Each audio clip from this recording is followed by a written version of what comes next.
관세표 및 상품학 과목인데 저희 관세사 시험 2차 과목 중에 가장 좀 독특한 과목 중에 하나고 1차 공부하신 분들도 이 2차 과목은 해본 공부를 하시지 않으니까 되게 생소한 과목일 거예요. 그리고 관세표 2차 요 과목의 특징은 이제 전부 암기 위주, 다른 과목보다 더 심하게 암기 위주 과목이다. 뭐 그런 특징이 좀 있습니다.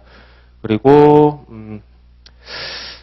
지금 시험에서 또 다른 특징은 이 관세표 2차 과목이 배점이나 뭐 실제 채점했을 때 점수가 되게 좀 합격생들은 되게 잘 나오는 편이고 불합격생들하고 차이가 뭐 20점씩 나는 과목이에요.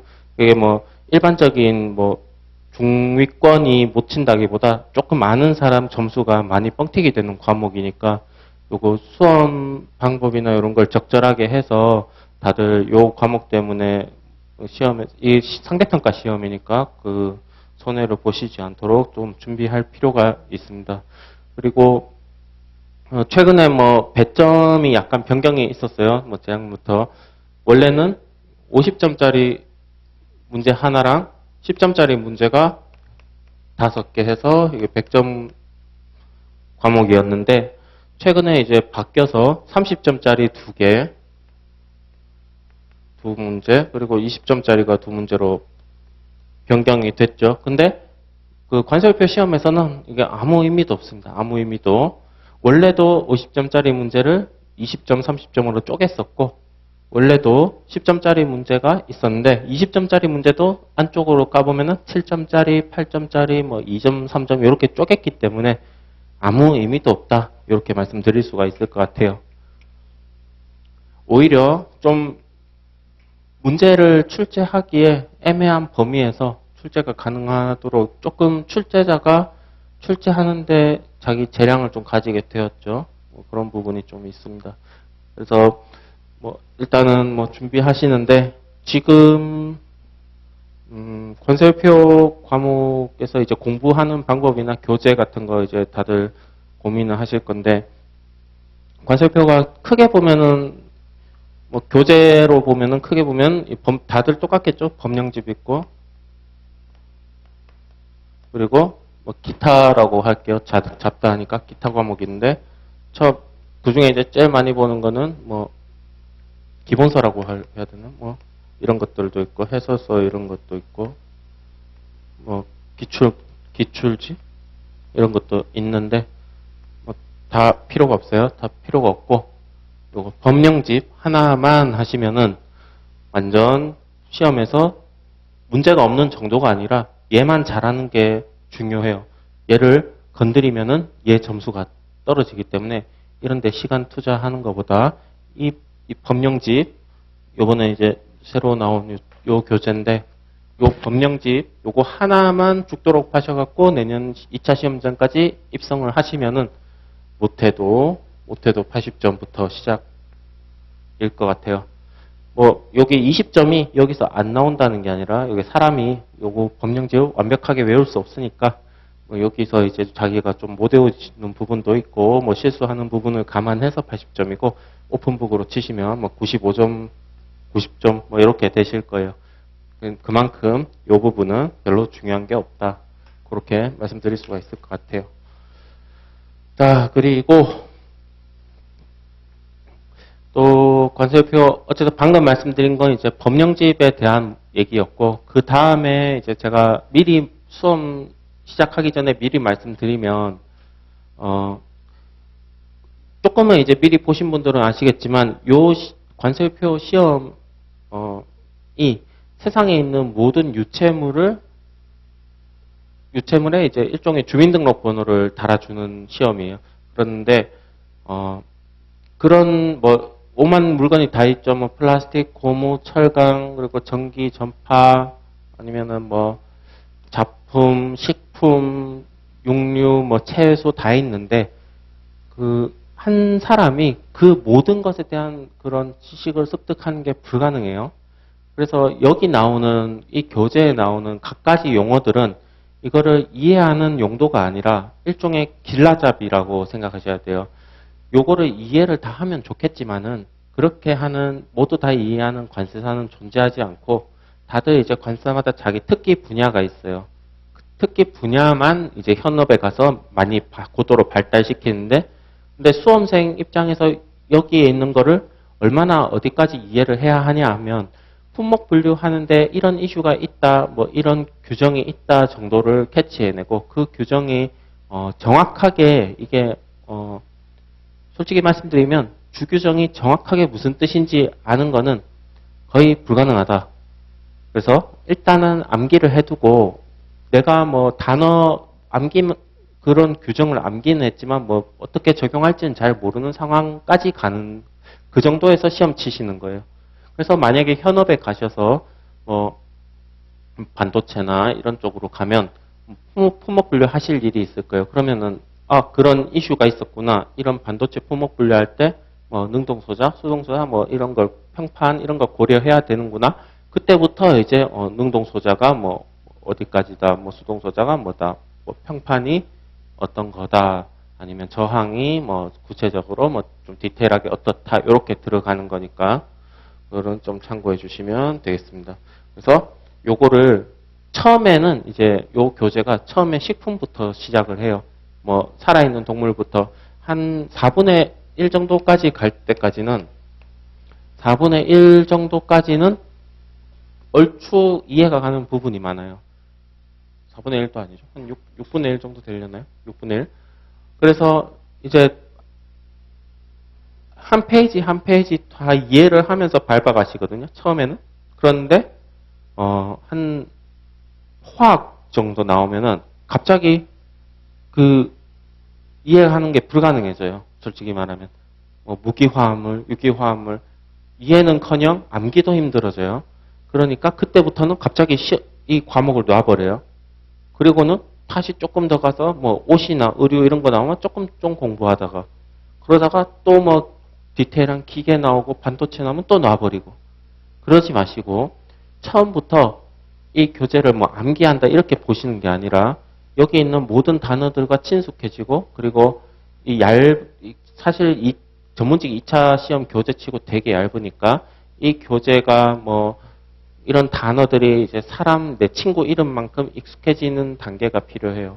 그 다음에 이것들이 이런 단어들에서 생소함을 느끼지 않을 때 이제 그 다음에 암기를 하면 됩니다. 그래서 암기는 뭐 한 뼘 한 뼘 이렇게 가는 게 아니라 계속 초반에는 책을 쓱쓱 계속 넘기면서 계속 보세요. 보시던가 아니면 손으로 한번 써보던가.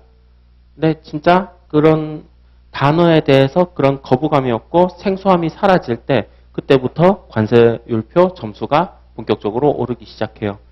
정말 웃긴 얘기는 이제 나중에 가면은 자기가 쓰는 이런 규정들이 무슨 규정인지 뭐 자기도 정확하게 이해는 못해요. 그런데 점수는 만점이 나오는 그런 상황이 되면은 이제 합격할 준비가 다 되신 거죠. 현업에 가시면은 충분히 뭐 이런 거에 대해서 디테일하게 공부할 기회가 많으실 거예요. 자, 그리고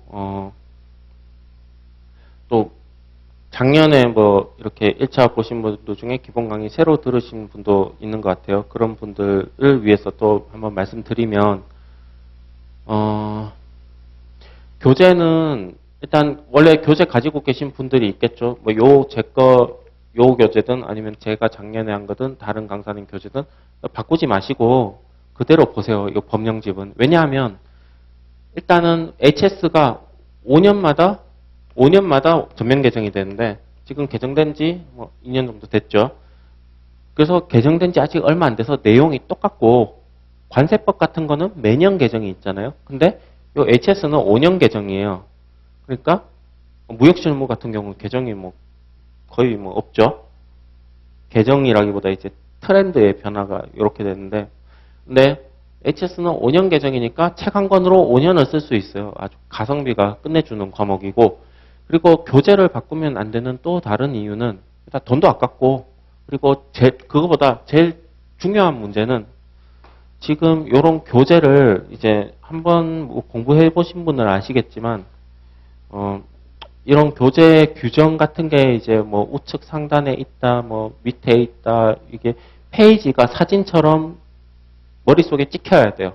나중에 완전 복사기처럼 기술하실 때는.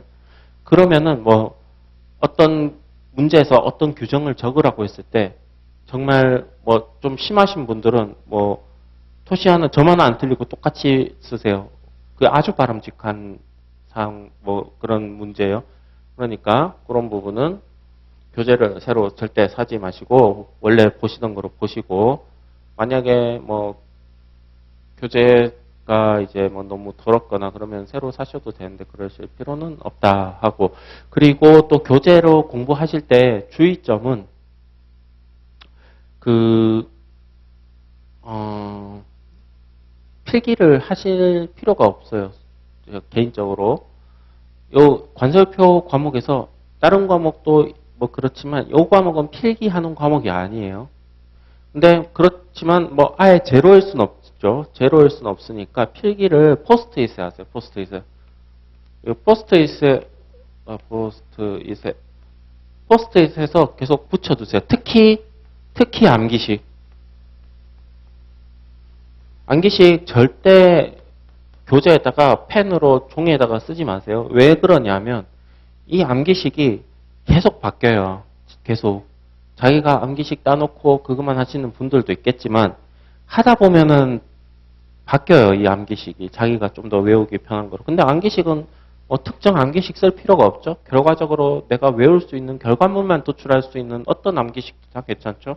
그래서 뭐 두 문자 저는 개인적으로 무조건 두 문자 따는 걸 추천하는데 근데 뭐 그 문장의 가운데 있는 특정 글자를 가져오시는 분들도 있고 아니면은 뭐 말을 만드시는 분도 있고 뭐 노래 가사 만들고 뭐 심지어 뭐 좀 야한 말을 만들어 갖고 하시는 분들도 있는데 근데 암기식을 계속 바뀌니까 얘 책에 적어 놓으시면 나중에 제가 암기식 바꾸면은 또 막 뭐 그 화이트 같은 거로 이렇게 지우고 막 책이 아주 걸레짝이 돼요. 책이 걸레짝이 되면 자기가 공부했다는 그런 뭐 티는 낼 수 있지만 실제 도움은 전혀 되지 않으니까 암기식은 뭐 포스트잇에다가 가능하면 적어두시고 계속 또 바뀌면은 포스트잇 교체하고 이렇게 보시고 요 교재는 가능하면은 그대로 유지하시면 좋겠습니다. 이게 그 교재 같은데 이제 밑줄 같은 것도 가능하면 끊지 마세요.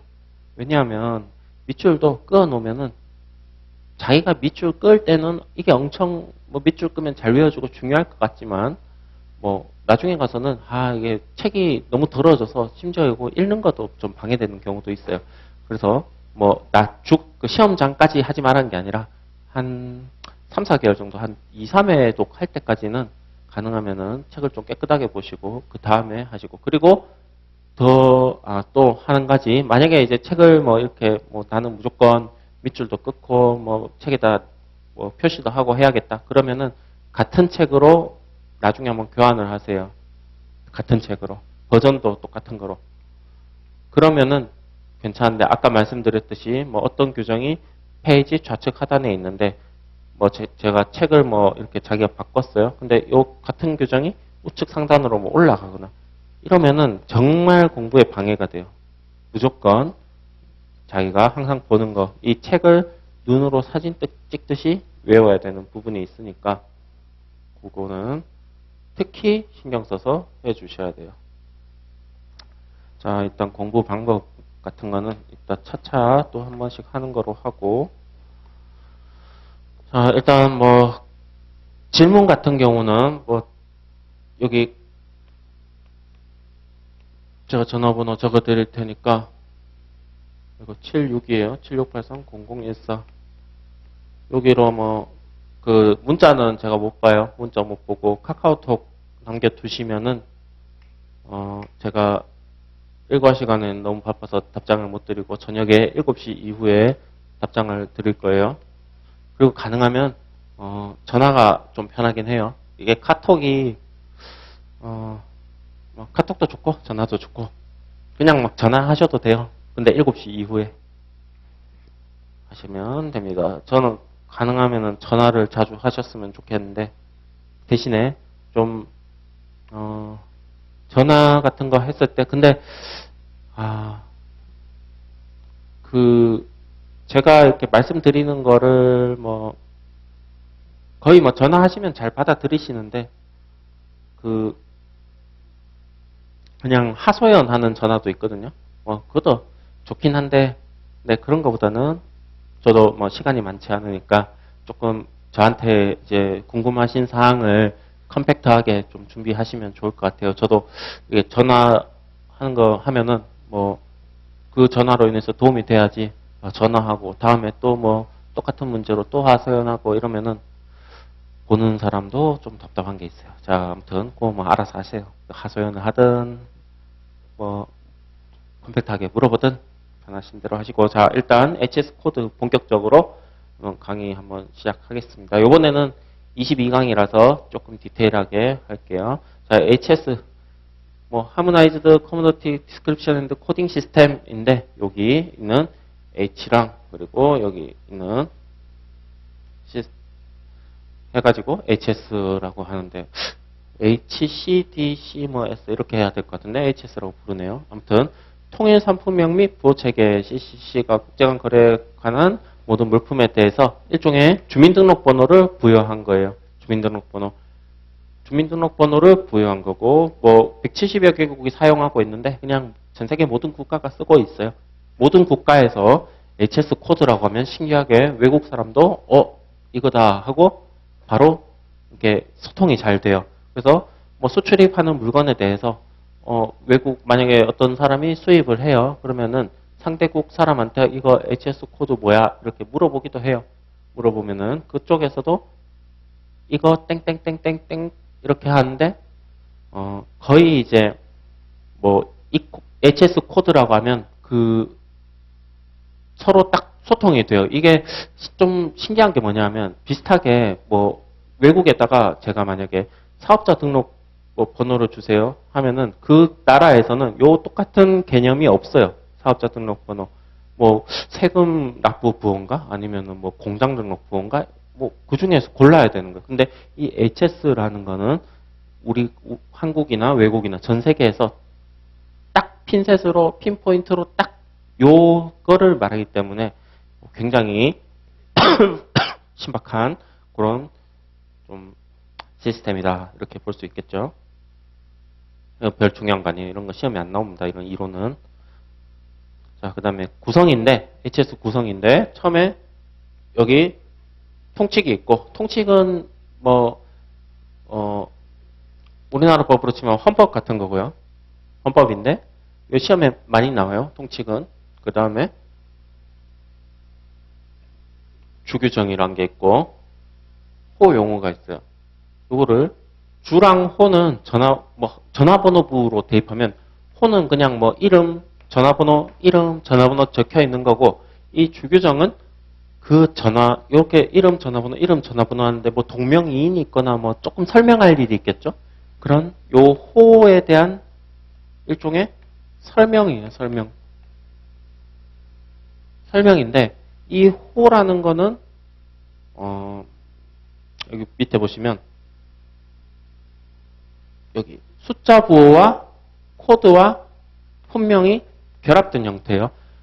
이 코드라는 거는 코드와 품명이 결합된 형태인데 호라는 거는 근데 품명에다가 그냥 품명만 적혀 있냐 아니면은 뭐 예를 들면은 어떤 뭐 커피다 이런 커피인데 그러면은 커피라고만 적혀 있을까요? 아니죠. 뭐 농도가 얼마인 커피 아니면 원액이다. 그럼 설명이 또 붙어요. 그래서 이 부분이 좀 나중에 공부하실 때 중요한 부분인데 요 호 안에 있는 설명이나 요 주규정에 있는 애나 그 지위는 원칙적으로 똑같다. 근데 왜 요 품명에다가 괄호치고 막 줄줄 안다느냐? 뭐 기본적으로 너무 길거나 아니면은 한 개 호에다가 적용되는 애들이 아닌 경우 뭐 이런 거는 강의하면서 한 번씩 보여드릴게요. 아무튼 중요한 거는 HS는 통칙과 주와 호다. 그러면은 우리 시험도 통칙과 주랑 호 쓰는 시험이고 그 중에 주 교정만 잘 쓰면은 일단 60점부터 시작이에요. 70점? 60점보다 더 많을 것 같아요. 70점 정도 되겠네요. 자, 아무튼 요거 통칙은 GRI라고 해요. 품목 분류에 대한 통일적이고 체계적인 해석을 위한 일반적 분류 원칙 6개인데 6개 이 말은 아까 국제적으로 통용되는 똑같은 글자를 가지고 있는 통치기 6개고 그리고 우리나라는 요거 1개 추가했어요. 끝에다가 국내주라고 별 중요한 내용은 없어요. 한 줄짜리 국내주 7을 추가해서 7개 통치기 7개예요. 그리고 여기 주규정은 품목분류상 용어정의나 범위 한계 분류 지침을 규정하고 있다. 뭐 설명하고 있다. 이거 외우지 마세요. 이런 거 그냥 보고 넘어가세요. 자, 그다음에 뭐 호와 소 이제 숫자와 품명의 결합 형태 이런 것들은 뭐 그냥 일종의 전화번호부예요. 리스트 됐죠? 그리고 분류 체계는 21부, 97류 또는 지금 정확하게 갑자기 생각이 한 1,500개 정도 돼요. 그러면은 1,500개 정도 되는데 1,500 원래 제가 할 때 24개였는데 지금 몇 개인지 까먹었네요. 근데 여기서 좀 그 처음 이제 HS 공부하시는 분들 되게 충격적으로 다가오실 부분이 이 1,500개를 전부 다 써야 돼요. 외워야 돼요. 외워야 돼. 되게 요게 요래서 변호사가 이제 이 변호사들이 이제 남의 업역을 넘보잖아요. 세무도 넘보고 변리사도 넘보고 하는데 이 HS 때문에 변호사가 못 넘어와요. 못 넘어와. 얘네가 능력이 안 된 게 아니라 이게 너무 이질적인 건데 논오피셜로 돈도 안 되고 변호사만큼 돈은 못 벌고. 참고로 변호사들이 그 수입료를 관세사들은 뭐 수입을 건당으로 하죠. 한 건당. 근데 거기 큰 함정이 숨어 있는데 수입이 보통 한 건당 요거는 통관 얘기고 뭐 통관이고 그 컨설팅은 뭐 협의하기 나름이죠. 근데 얘네들은 이제 뭐 성공보수 이런 것도 받지만은 기본적으로 분당으로 받아요, 돈을. 그래서 변호사 사무실 가면은 뭐 상담을 해도 보통 6분에 뭐 3만 원 뭐 이렇게 돈 받죠. 엄청 부러워요. 쓸데없는 소리고 아무튼 이런 게 있다라는 거. 요거는 암기하시는 거 전혀 아니에요. 그냥 보고 잊어버리세요. 시험에도 안 나오고 앞으로도 안 나올 거예요. 자, 요것도 한번 그냥 읽어보시고 자, 그 다음에 본격적으로 이제 관세사 실무에서 HS 코드를 어떤 식으로 쓰느냐라는 건데 제가 요거 어제 저희 회사에 있던 실제 업무 강의예요. 저희는 뭐 메이트온이나 카카오톡으로 많이 보는데 얘는 카톡으로 업무를 보는데 거래처에서 이제 수입하려는 물건이죠. 수입하려는 물건에 이렇게 동영상이랑 요 밑에 보면은 제품이 뭐 구성이나 용도나 이런 상세 설명도 줬어요. 하고 뭐 박스 접는 기계래요. 그리고 수입 요건 관세율 부탁드릴게요 하는데 당연히 HS 코드는 당연히 줘야 되는 거예요. 그래서 이렇게 제품을 수입하면은 뭐 이게 어떤 이제 무역업자가 뭐 내가 어떤 물건을 수입하려고 한다. 그럴 때 관세사를 찾아왔어요. 그러면은 인사하고 바로 해야 되는 게 이거 HS 코드 결정. 이거는 수수료 얘기하기도 전에 코드부터 해야 돼요. 왜냐하면 이거 안 될 수도 있으니까 수입. 일단 관세사 입장에서는 HS 코드를 결정함으로써 이게 수입이 될지 안 될지를 미리 한번 보는 거고, 그리고 뭐 다른 요건이 많아요. 그런 거를 미리 한번 걸러주는 거예요. 요 HS 코드를 통해서. 그래서 이런 기계들 이제 코드를 달라고 했는데, 그래서 HS 코드는 당연히 줘야 되겠죠. 그러니까 8424법 포장 기계였어요. 그 다음에 관세율. 제가 실제 실무에서 어떻게 한번 한지. 그리고 여기 보면은 관세율을 한번 이제 검토를 해줄 수가 있고, HS 코드가 결정되면 부수적이라고 보기보다 얘를 결정하기 위해서 얘를 하는 거라고 볼 수도 있겠죠. 그리고 이게 더 실무적으로 이 별은 이제 실무별이에요. 이거 수험별은 아니고 수입 요건 기능 이게 바로 얘가 그 보통 말하는 컨설팅이라고 할 만한 애들이에요. 뭐 저희 업계에서 컨설팅. 얘는 그냥 기본. 얘는 그냥 숨 쉬듯이 하는 거. 근데 이거를 해주는 게 컨설팅이라고 부르기도 해요. 자, 그래서 만약에 뭐 요런 기계가 들어왔다. 그러면은 제가 이제 공부를 열심히 해서 HS 코드를 결정을 해줘야겠죠. 그래서 뭐 얘를 하나만 뭐 찍어 볼게요.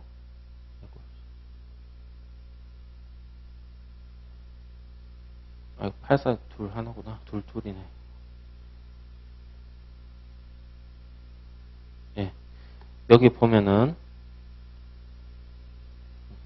여기 링크라서 이렇게 하면은 포장기계라고 있어요. 잘 안 보이실 수도 있는데 포장기계인데 그럼 아까 상자 접는 기계는 요 안에 보면 일종의 포장기계라고 볼 수 있으니까 제가 HS 코드는 8424에 뭐 여기 보면은 숫자가 더 있는데 이건 일단은 수험생에서는 여기 6단위 뒤로는 필요가 없어요. 필요 없으니까 절대 6단위 뒤로 고민하지 마시고 했고 그 다음에 제가 뭐 아무거나 한 게 아무거나 아까 줬으니까 자동 포장기계죠. 여기다가 해서 요거 그냥 뭐 수험하고는 상관없지만 참고로 한 번만 보여드리면 실무에서 하는 거니까 자 HS 코드가 아까 뭐 전 세계에서 다 쓴다고 했죠. 그 중에 여기 요 10자리예요. 10자리 왼쪽에 6자리까지는 전 세계 공통이고 오른쪽 4자리는 나라마다 그냥 자기들이 알아서 번호 체계를 써요. 그러면은 8422240에 자동 포장기계고 그리고 원산지 표시도 해야 되고 한데 이제 밑에 관세율이 이렇게 나와요. 만약에 FTA를 안 하면은 뭐 몇 8%다. 그리고 원산지 증명서를 받으면은 0%다. 이런 식으로 안내를 나가는 거예요. 그리고 아까 뭐 HS 코드 기능 중에 하나가 더 있었던 게 세관장 확인 대상을 보는 거죠. 지금 수입 업무에 세관장 확인이 비어 있죠. 그러면은 아무런 그런 준비 필요 없이 수입이 되는 거예요. 그래서 HS 코드를 결정하고 세율도 볼 수 있고 요게 수입하는데 무슨 서류 같은 게 필요한지도 볼 수 있고 그러니까 이게 중요해요. 반대로 말하면은 요 HS 코드를 만약에 잘못 따면은 제가 만약에 요 3번으로 했는데 요 3번이 아니고 다른 3번이었어요. 근데 거기 갔는데 여기다가 무슨 산업안전보건법에 따른 뭐 안전확인 신고를 해서 인증서를 취득한 것만 수입할 수 있다. 이러면은 난리 나는 거죠. 난리 나는 거죠. 그게 바로 사고 난 거예요. 그러면은 이제 일단은 물건을 다시 외국으로 갖다 놔야 되고 아니면은 물건을 버리거나 하면은 대형 사고라고 볼 수 있어요. 그래서 HS 코드를 정확하게 따는 게 되게 중요한 부분이에요.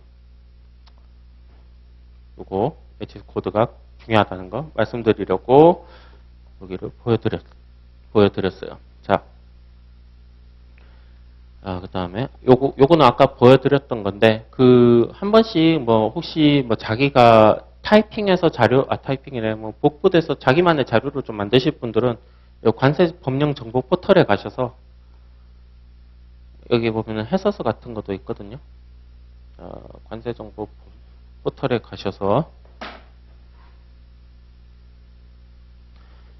여기 세계 HS라는 거 누르고 여기 보시면은 뭐 아무거나 눌러보면 요런 게 호체계고 그리고 밑에 쭉 내려가면은 여기 주규정이 있어요. 요런 거 복사해서 자기만의 뭐 교재를 만드시면 되고 여기 총설 부분은 해설서예요. 해설서 거의 볼 일이 없지만 이 총설을 수업을 처음 하시는데 요 청소를 적어도 2023년 안에 이거를 뭐 출력이라도 했다면 떨어지려고 작정을 하신 거라고 볼 수 있겠죠. 절대 그 뭐 2년차나 다년차 아니시면 요 총설은 쳐다도 보지 마시고 올해는 요 위에만 여기만 하시면 돼요. 자, 그리고 요거는 뭐 그런 식으로 그 확인 같은 거 하실 때 뭐 교재도 오타가 있거든요. 뭐 이게 오타인가 아닌가 어디서 비교는 해야 되잖아요. 여기서 하시면 돼요. 자, 그 다음에 자, 일단 시험에 대해서 이제 본격적으로 얘기를 해보면, 우리 시험 과목이 총 범위가 4개로 구성돼요. 통치, 주호, 해설.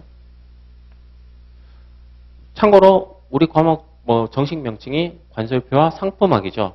근데 관설표는 알겠어. 관설표 전부 다죠. 상품학 하면은 상품학 예를 들면은 뭐 포장의 기능은 하면은 뭐 제품을 보호하고 이런 지엽적인 내용은 이게 일종의 역이 들어간다 보시면 돼요. 여기도 그런 내용은 없지만 뭐 상품학이란 거는 요 해설서가 상품학이고 그러면 관설표는 여기 전체가 관설표인데 상품학은 또 요거만 해당한다. 뭐 전체로 볼 수도 있고. 근데 상품학이 지금 안 나와요. 사실 예전에 초기 반사 시험에는 그 상품학이 뭐 포장의 기능 뭐 얘기하세요. 뭐 이런 게 있었어요. 근데 지금 안 나오고 안 나온 지도 뭐 시간이 뭐 거의 한 10년도 넘은 것 같은데. 이제는 당분간 안 나온다고 보시면 되고, 혹시 그게 나올까봐 준비를 하실 거면, 그냥 다른 규정을 더 외우세요. 어차피 나와도 배점이 크지 않게 나올 거고, 나올 리가 없죠. 자, 일단은 시험 과목 구성은 통칙, 주호, 그리고 해설서로 구성되는데, 이 중에서 저희가 뭐 중요도, 공부할 때 중요도 말고 그냥 배점으로만 보면, 실제 시험에서 배점이 어떻게 나오냐 보면, 제가 이게 약간 애매한 부분도 있어서 제 경험상 어림잡아서 어바웃으로 통치기 10%, 호가 한 20도 안 되죠. 한 15%, 주교정이 25%니까 한 70%, 에서스가 많이 잡아서 5%. 1점도 없는 애도 많아요. 그런데 그러면 당연히 주교정만 잘 외우면 되는데 그러면 호랑 통칙 해설 버리고 주교정만 하면 70점 나오냐? 아니에요. 요거를 하는데 얘랑 얘도 특히 얘는 밀접하게 연관이 있어요. 얘를 잘 모르면 얘가 안 외워져요. 외워도 소용이 없어요. 그래서 요거 3개는 한 묶음으로 돌아가야 되고 얘는 좀 별개다. 얘는 배점도 낮고 근데 분량으로만 보면 교재에서 글자 수로만 보면은 얘가 아마 전체 90%일 거예요. 근데 요거 나머지 합쳐도 나머지 합친 게 요 교재죠. 얘를 제대로 다 뽑으면은 뭐 한 4,000페이지 돼요. 근데 요거 합쳐서 240페이지. 그러면 근데 출제는 여기서 95%가 나온다. 그러면 저희가 공부를 어떻게 해야 되는지 명백하게 알 수가 있는 거죠. 요 교재만 하면 된다. 요거를 근데 하지 말한 건 아니고 좀 미리 말씀드리면 16부 혹시 단연체들 위해서 17부 요거 2가지 16부 17부 총설도 통칙 총설 있고 부 총설 있고 류 총설 있고 호 총설 있고 총 4가지로 4단계로 되는데 그 중에 호 해설은 볼 필요가 없고 통칙 해설, 부 해설, 류 해설 요거 3개 정도 16부, 17부만 보시면은 좀 충분할 것 같아요. 여기도 좀 과할 수도 있는데 양이 많지가 않아서 그래서 여기서 하고 싶은 말은 저희가 공부할 때 공부 순위는 1순위, 2순위, 3순위, 배점 순으로 공부 중요도가 나오겠죠. 통칙은 양이 너무 적어서 중요도는 엄청 높은데 양이 적어서 3순위예요. 자, 그 다음에 뭐 어쨌든 시험 준비하려면 본격적으로 통칙인데 통칙이 아까 국제협약에서는 6개고 한국에는 1개 추가해서 7개로 쓴댔죠. 그 1개가 뭔지만 먼저 볼게요.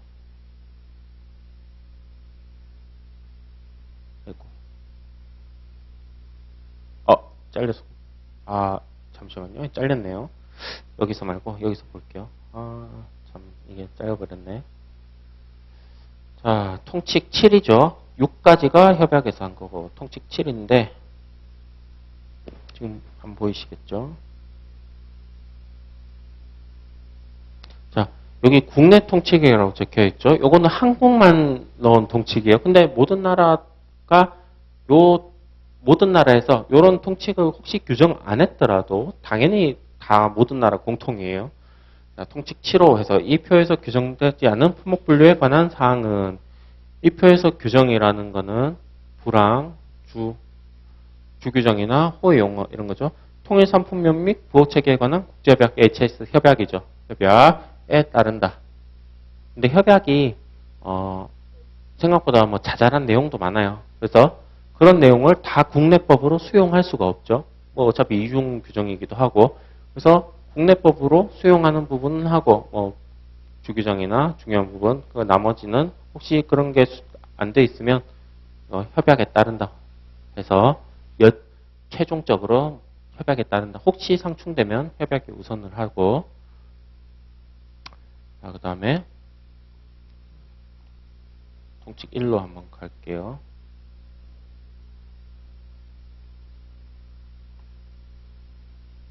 자, 통칙 품목 분류는 다음 원칙에 따른다 해서 이표 부류 절의 표제는 했는데 일단은 이 표에서 이 표는 관세율표고 21부 97류 전체에서 분화류 절의 표제는 했는데 이게 각 단원의 제목이에요. 제목은 참고로 이렇게 좀 문장을 잘라주면은 정확하게 정리에 도움이 됩니다. 참조를 위해서 규정한 것이다. 참조. 중요한 단어.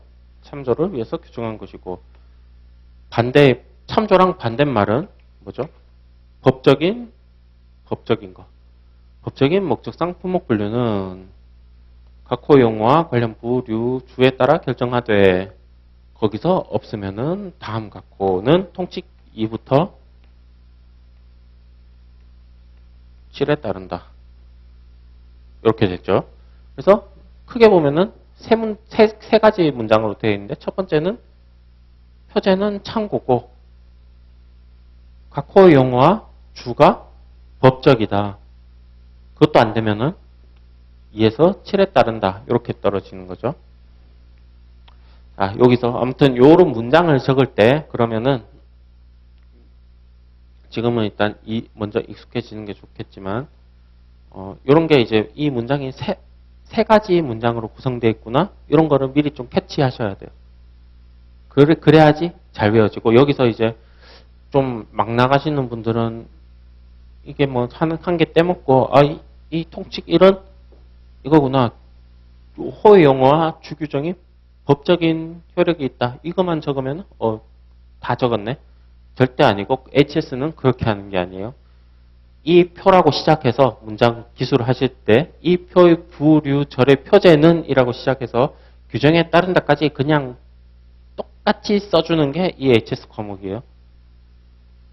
요게 생각보다 이런 설명을 드려도 안 와닿으시는 분이 있는데 예를 들면은 이 순서를 바꿨어요. 순서를 바꾸거나 아니면 용어를 좀 바꾸거나 근데 그래서 제가 지금도 모의고사 채점을 하는데 의미는 같잖아요. 라고 이제 생각을 해요. 저도 근데 수험생 때 그렇게 많이 기술을 했어요. 밑에 있는 문장을 위로 끄집어 올리고 아니면은 순서를 좀 바꾸고 아니면 내가 좀 이해하기 쉬운 단어로 바꾸고 했는데 결과적으로 그게 이제 도움이 됐냐라고 보면은 제가 실제 채점해 보면 전혀 도움이 되지 않아요. 일단은 문장 의미가 똑같다는 거는 이제 의미가 똑같은데 점수가 다르면은 채점자가 잘못하는 건데 근데 그건 채점자 재량이죠. 어떻게 증명할 수가 있나요? 채점자가 의미가 같은데 점수를 낮게 줬는데 그러면 그거 점수가 낮게 받아가지고 산업인력공단에 따질 수가 있나요? 아니면 법원에 갈 수가 있나요? 그렇게 할 수가 없죠. 그러니까 이런 문장이 있을 때 가능하면은 처음부터 이걸 외우기 위해서 처음부터 문장 순서를 짜집고 이러지 마시고 그냥 오리지널 자동차도 오리지널이 최고의 튜닝이죠. 튜닝의 끝은 오리지널이잖아요. 그냥 그대로 이 표이라고 시작해서 규정에 따른다라고 딱 적어 주셔야 돼요. 그리고 관세표 시험의 특징이 만약에 관세사 시험에서 통칙 1호 뭐 이렇게 뭐 관세법 1조 적으세요 했는데 다 적었어요. 1조. 토시 하나 안 틀리고. 근데 배점이 5점인데 뭐 한 3점 줘요. 이 점은 어디 갔어? 이렇게 하면은 설명이 없는데? 뭐 아니면은 뭐 너 법만 외우고 뭐 이해는 잘 못한 것 같은데 뭐 그런 소리를 한단 말이에요. 근데 이 HS 과목은 이 전문직 시험에서 제일 정직한 과목이에요. 만약에 시험에다가 통칙 1호 기술하시오 했어요. 근데 그때 당연히 기술이란 말을 써요. 요즘은 시험에서 거의 다 기술하는 거예요. 그래서 수험자가 요거를 토시 하나 안 틀리고 점까지 똑같이 썼어요. 배점은 5점이에요. 그러면은 관사 시험에서는 뭔가 3점이 나오고 그러는데 이 HS는 무조건 5점이에요. 무조건. 만점. 그래서 HS 시험이 90점대가 꽤 있어요. 꽤. 1년에도. 암기 잘하는 사람이 그냥 싹 다 그냥 써버리면은 관세법 90점대 뭐 작년인가 엄청 쉽게 나온 해는 근데 그때도 시험이 쉽다기보다 채점하는 경향이 좀 바뀐 거죠. 뭐 적는 거야. 사실 한 36기 관사 시험 때까지 수험생들 실력이 진짜 좋았거든요.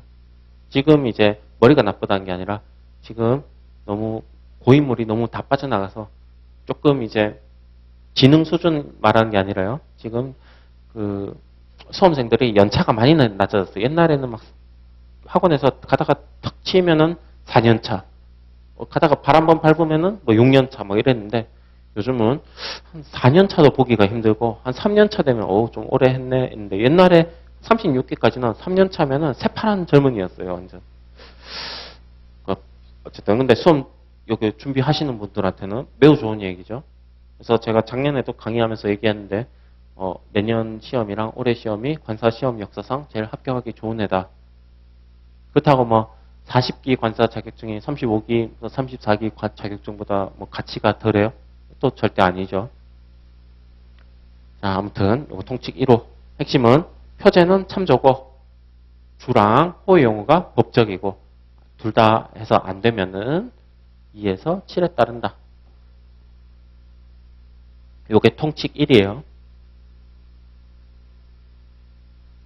자, 이거 해설인데 요거 맛보기로 1만 한번 조금 보여드리면 뭐 이런 해설이 있어요. 그래서 여기 요 부분이죠. 대부분의 경우 부류에 분류하는 물품의 다양성과 많은 수로 있나요? 모든 표제, 아까 표제가 참조라고 했는데 왜 참조냐 하면 뭐 물건이 엄청나게 많고 규정도 엄청나게 많은데 그런 거를 제목에다가 다 적을 수는 없지. 그 말이에요. 제목은 짧아야 제목이죠. 그러니까 제목은 그냥 참고로만 봐. 그런 말이에요. 자, 그 다음에 이건 그냥 한 번씩 이런 게 있다는 거 보여드리는 거예요.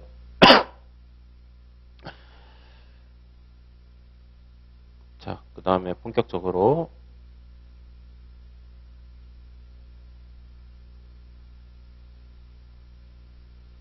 통칙 2호 해서 아까 1에서 안 되면은 2로 내려가죠. 근데 1하고 2가 서로 뭐 전혀 다른 얘기하는 게 아니에요. 이 통칙 2, 3, 4는 통칙 1의 적용 범위를 한 단계 내려갈 때마다 통칙 1을 더 크게 만들어줘요. 그래서 결론적으로는 통칙 1에 따라 하는데 이거는 통칙 1에 어떻게 보면 해석에 관한 해석을 좀 넓게 해주는 거예요. 그런데 무조건 뭐 물건이 이렇게 가냐 아니고 통칙 1에 따라 하지 못하면은 통칙 2까지 와서 조금 해석을 넓게 하고 통칙 3 가서 하고 통칙 4 조금 더 넓게 하고 그러면서 한 단계씩 넓혀가면서 그 적절한 HS 코드가 나올 때까지 조금씩 넓혀가면서 한 단계씩 계단을 내려가는 거예요.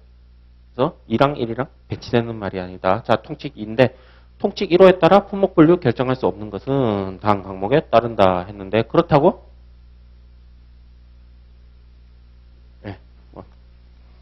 자, 일단 각 코에 열거된 물품에는 이라고 시작했는데 여기 각 코에 열거된 물품이라는 거는 요 교재 안에 요거 호 책에 있죠. 호. 뭐 예를 들면은 인류 한 번만 펴 보시면 인류 분류 책에 보시면 0101 살아있는 말 당나귀 노새 벗에 되어 있죠. 이게 물품이에요. 뭐 또 살아있는 동물을 또 물품이라 했다고 뭐라 하지 마시고 각호열거된 물품은 이 숫자 옆에 숫자랑 여기 세트죠. 이거가 이 두 세트를 말한 거예요. 그런 거는 불완전한 물품이나 미완성된 물품이 제시된 상태에서라는 거는 세관에다가 세관에다가 수입된 상태에서 완전한 물품이나 완성된 물품의 본질적인 특성을 지니고 있으면 조건이죠. 조건. 여기는 완전한 물품, 완성된 물품의 핵심 단어는 본질적인 특성. 뭔지는 모르겠지만 그 불완전한 물품이나 미완성된 물품이 포함되는 것으로 본다. 이게 말을 왜 이렇게 하는지 모르겠는데 여기까지 이제 첫 번째 문단.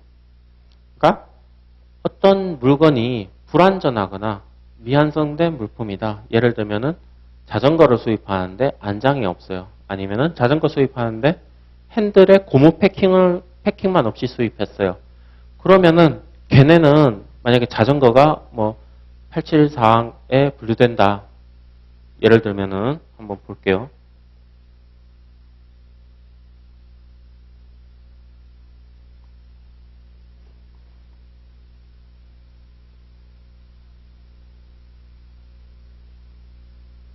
아이고, 1, 4가 아니었군요. 자, 1, 2.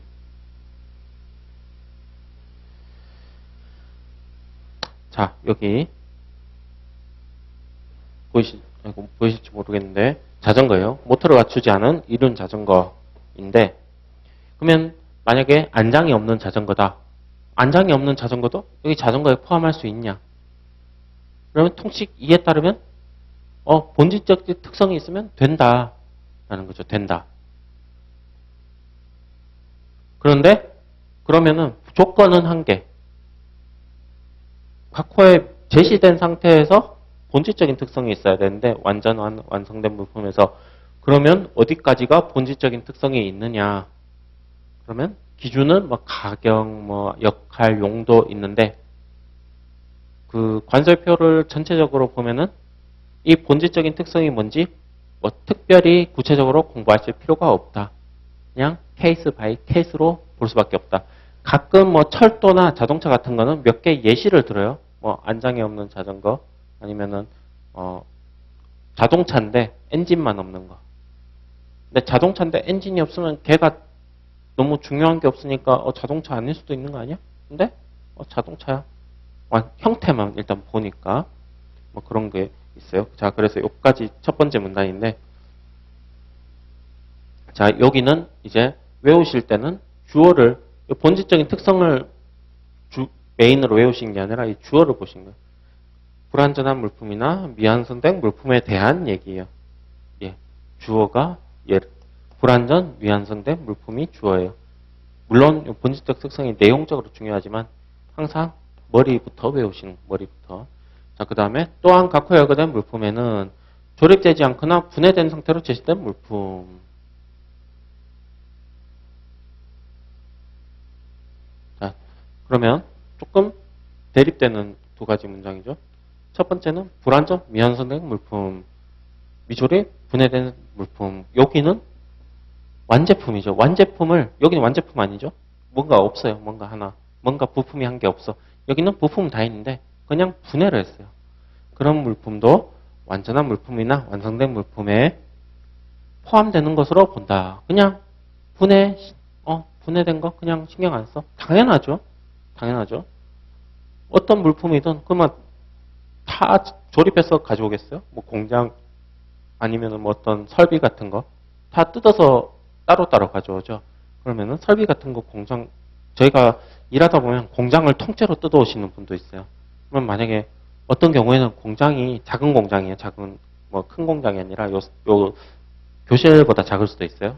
설비나 이런 게 따로 뜯었다고 해서 따로 분해 뭐 나사 다 풀었다고 해서 그러면 그게 그런 설비나 기계로 볼 수 없냐? 아니죠. 그냥 운송 목적으로 푼 거니까 완전한 거로 본다. 그런데 여기 신경 쓰이는 괄호가 하나 있어요. 여기 괄호. 이 통칙에 따라 완전한 물품, 완성된 물품은 분리되는 것을 포함한다인데 그러면 예. 불완전, 미완성된 물품. 그러니까 짬뽕인 거예요. 짬뽕. 조립, 미조립, 분해인데 또 부품도 없어요. 몇 개가. 그런 것도 걔가 이 본질적 특성을 가지고 있으면 완전한 거로 포함되는 것으로 본다. 그래서 이 과목은 경우의 수가 3개죠. 첫 번째,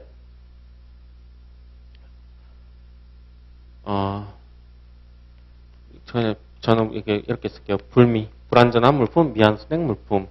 그 다음에 미조립된 물품, 분해된 물품. 3번, 둘 다 혼합된 거. 결론은 뭐예요? 불완전 미완성된 물품은 본질적 특성이 있으면 오케이. 미조립 분해는 그냥 오케이. 둘 다 혼합이면은 얘만 되면 오케이죠. 미조립 분해는 무조건이니까.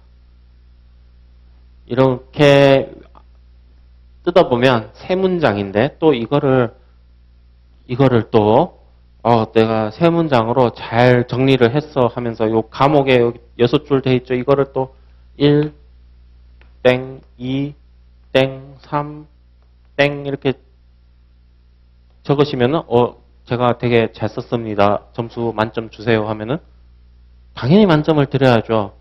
그 시험지 주신 분의 그 시험지만 내가 한 1시간 동안 채점하면. 근데 채점은 그렇지 않아요. 일단 여기 본문은 이런 문단은 안 나눴죠. 근데 나눴다는 것 자체로 정확하지가 않네. 일단 첫인상이 그냥 틀렸어. 내용 보니까 맞긴 한데. 그래서 여러분 근데 지금은 나눠서 쓰셔도 더 좋을 수도 있어요. 근데 계속 그런 방향을 지향하지 마시고 혼자 공부하실 때는 요거를 가능하면 하나, 둘, 셋, 넷, 다섯, 6줄을 쉬지 않고 딱 문단 구분은 정도는 괜찮죠. 여기 쪼르르 적으실 수 있으면 5점 배점에 그냥 5점 그냥 먹고 들어가는 거. 됐죠? 자, 그 다음에 자, 여기 가가 있으면 저기 가가 있죠. 가가 있으면 나도 있어요. 나무.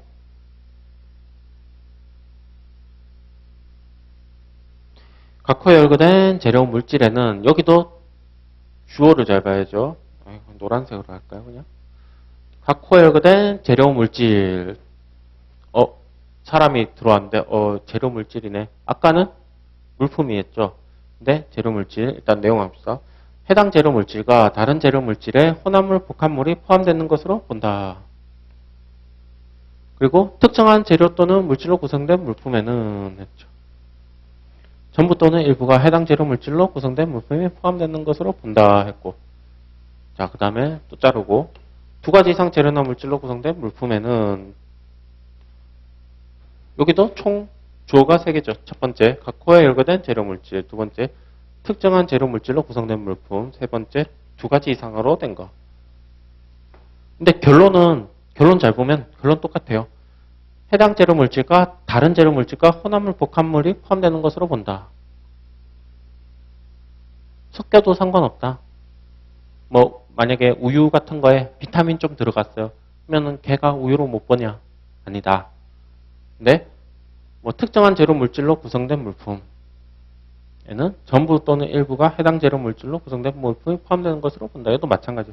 이 특정이라는 거는 뭐 법에 열거된 거가 아니라 물질이나 재료가 특정됐다. 뭐 예를 들면은 소의 뿔 아니면은 뭐 어떤 화학 물질, 특정 화학 물질. 근데 이게 법에 열거된 게 아니라 그냥 관설표에 열거된 재료 물질이에요. 근데 1번이랑 2번 둘 다 의미가 혼합물, 복합물이라고 해서 혼합물, 복합물이 분류되는 호로 무조건 가는 게 아니다. 그리고 세 번째, 2가지 이상으로 재료 물질로 구성된 물품의 분류는 통칙 3에 규정하는 바에 따른다. 약간 좀 상충되는 것 같지만 한마디로 그냥 품목 분류에 영향을 미치지 않을 정도로 미소하게 섞이면 신경 쓰지 않는다. 근데 이게 아니다. 막 5대5로 섞였다. 아니면 6대4로 섞였다. 그래서 좀 경합이 된다. 그러면은 통칙 3에 따라가라. 근데 이것도 또 공부를 너무 이게 저는 억지로 한다고 생각하거든요. HS 공부에서는. 그러면 몇 프로까지 되냐? 그러면 우유에다가 비타민 몇 프로까지 넣으면 우유라고 보고 몇 프로 되면 넘어가요? 규정은 뭐 고시 이런 데 있을 수도 있어요. 근데 그런 거는 케이스 바이 케이스다. 그 중에서 너무 많은 거는 산업통상부 그 장관 고시로 정해놨어요. 뭐 고추 다대기, 뭐 소금 몇 프로 안 돼, 뭐 고추 가루 몇 프로. 근데 대부분은 요거 케이스 바이 케이스다. 그래서 요거 몇 프로인지 고민할 거 없다. 주규정에도 엄청 많고. 근데 통칙 아까 과목에서랑 지금 큰 차이가 있어요. 과목에서는 말했던 것들이 불완전 미완성된 물품이나 미조립 분해된 물품이라고 했으니까 기본적으로 공산품이고, 그렇죠? 공산품이어야지 조립을 할 거 아니에요. 뭐 이런 마우스 같은 거는 조립이 되죠. 그런데 이런 마우스가 통칙 나에 적용할 수 있어요? 각호에 들거든 재료 물질에는 이게 재료나 물질이에요? 아니죠? 물건이죠. 그래서 이런 것들은 보통은 물질, 뭐 조립할 수 없는 그런 뭐 예를 들면 식품류나 특히 식품류나 아니면 화학 물질 같은 거에 적용이 돼요. 그래서 과목과 과목의 차이는 그냥 한마디로 조금 러프하게 얘기해서 조립되냐 안 되냐, 그리고 뭐 손으로 만질 정도로 좀 유체물이냐, 뭐 그런 느낌으로 좀 봐주시면 될 것 같아요. 그렇다고 과목 과목이 딱히 대상에 대해서 특정하진 않았어요. 그런데 좀 차이는 있어서 제가 말씀드리는 거예요. 만약에 이거 칠판 지우개는 여기 지금 조립이 되죠. 여기 방직량 섬유 부분하고 이런 거는 과목이 적용되고, 예를 들어 이런 커피 같은 것도 뭐 얘도 뭐 이런 그 포장재가 있긴 있지만 이런 거는 남목이 적용되겠죠. 이런 커피도 보시면 커피 100% 아니죠. 설탕도 넣고 하는데 그렇다고 얘를 설탕물로 분류 안 하잖아요. 왜 커피로 보지? 설탕을 넣었다고 해서 그 말을 하고 있는 거예요. 여기도 또 세 가지 문장. 각호역된 재료물질, 특정한 재료물질, 두 가지 이상 재료물질. 이렇게 머리를 때리면서 문장을 이어나가는 게 문장을 누락해서 점수 손해를 안 보고 고득점 받는 지름길입니다. 자, 일단 좀만 쉬었다 하겠습니다.